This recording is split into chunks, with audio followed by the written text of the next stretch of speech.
Lab 1, Charge Tapes. Introduction. The purpose of this lab was to observe charges in real-life scenarios, in this case, charged pieces of tapes. And so we can use their interactions with each other to determine how electrical fields work experimentally.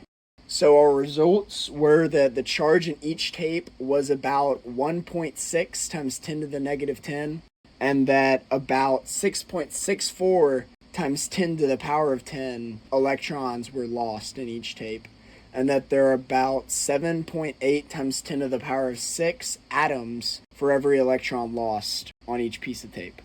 Some of the fundamental principles that are necessary for this experiment are Newton's second law, force equals mass times acceleration, the equation for gravitational force, which is gravitational force equals mass times the gravitational constant, g, which is equal to 9.8, and Coulomb's law, which has electric force equal to the Coulomb's constant times both charges times the unit vector for r, all over the magnitude of r squared. For our lab setup and model, we had it set up like this picture with 2 charged pieces of tape and a ruler. One of the charged tape was laid across the elevated platform, and the other piece of tape was under it as to exert an electrical force on the top tape. And our system is the top tape, while the surroundings are the bottom tape and all the rest of the earth. Observations before experiment. The charged tapes repulse, which likely indicates that they have the same charge, while the charged tapes attracted a negatively charged pin. Based on this fact, we can argue that the charged tapes have a positive charge since they are attracted to a negative charge. Like charges repel, while opposite charges attract, so therefore the charge of the tape will be opposite to the charge of the pin and therefore be positive. Observations during experiment.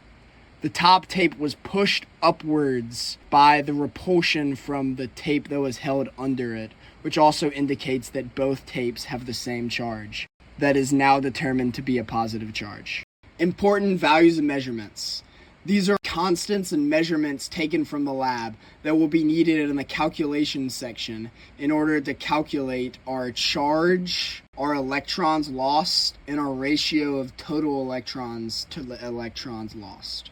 Calculations. To calculate the electric force, we use the force of gravity equal to mass times the gravitational constant, and use the fact that there is no acceleration once the tape has already been lifted up. Therefore, the magnitude of the force of gravity must be equal to the force of electric repulsion, and we could solve that equation to figure out that the force of repulsion is 0.0025 newtons. To find the charge of each tape, we used Coulomb's law and inputted our electric force as well as our K constant and distance vector and solved for a charge of 1.05 times 10 to the negative 8 coulombs.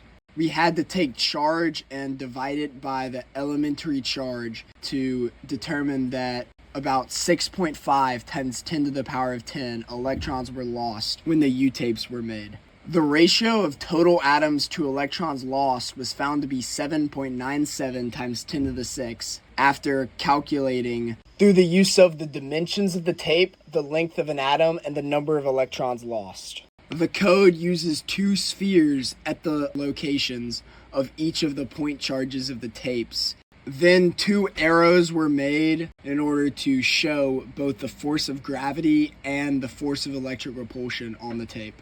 The same equations from the calculation section were then used in the code to figure out the electrical force, the charge of each tape, the electrons lost on each tape, and the ratio of total atoms to electrons lost. Assumptions. We had to ignore air resistance that would oppose the force of the electrical repulsions.